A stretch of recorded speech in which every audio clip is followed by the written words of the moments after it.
What's going on today? So let's talk a little about acquisition when you're trying to, go into, this space. And you're not just, going off the public listen, dealing with the business brokers. That's a great way, I guess, for some of us to start who, need to try to get involved. So like for me personally, when I contact, a potential a potential seller that may not have no interest in selling his business, right?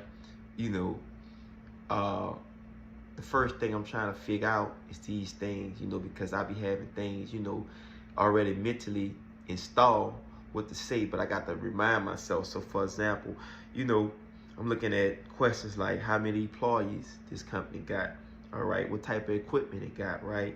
And within that, the first thing I want to see, the debt, you know what I'm saying, on how much debt this company may be into, right? The owner's equity, right?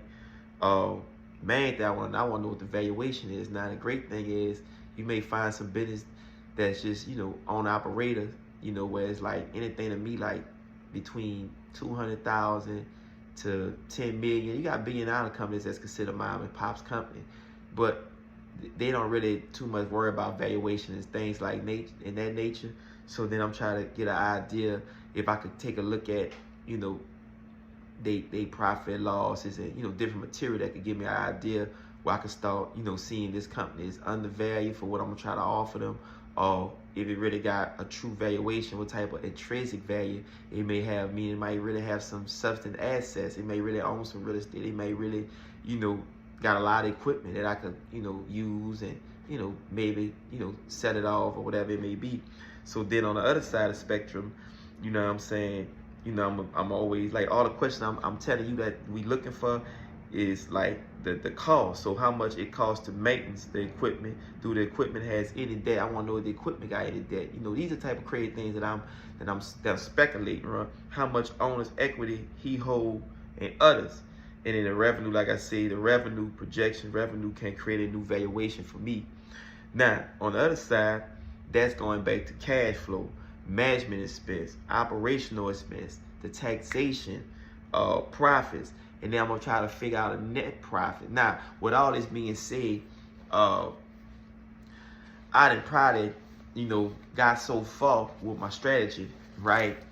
And there's sometimes the doors that get shut, and maybe it's because of my approach, you know what I'm saying? Maybe because of, I don't know, the color of my skin, but these are the type of things that you gotta know how to do. And this just a tip of the ice. This ain't much nothing too serious, because first you gotta be able to have them in an agreement where they ready to accept your offer when you verbally talking to them, but not just that, sign over some type of agreement. Your letter of intent, but what's more concrete is your purchase agreement. See, the purchase agreement is what they can't get from around.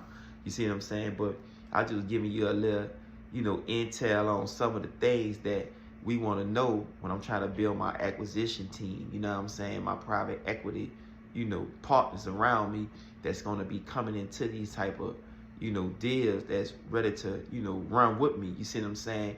And then maybe branch off on their own. But see, this is a start. See, that's why I always tell people the apartment units are, to me, the same formula as buying a company, because it's a turnkey, they have a balance sheets, every dollar could be multiplied 10 times or more. They got reserve capital, they got high demand, tenders that's ready to come in. So like when I'm trying to buy a small business, at the realistic point of view I may be at the moment, it may have 300 or 400 clients or whatever. So now I can come in there and expand that company. I could take that company to the next level, so I can find out what the previous owners maybe didn't have no interest in doing, what they couldn't do, and then I want to shine and pause it up.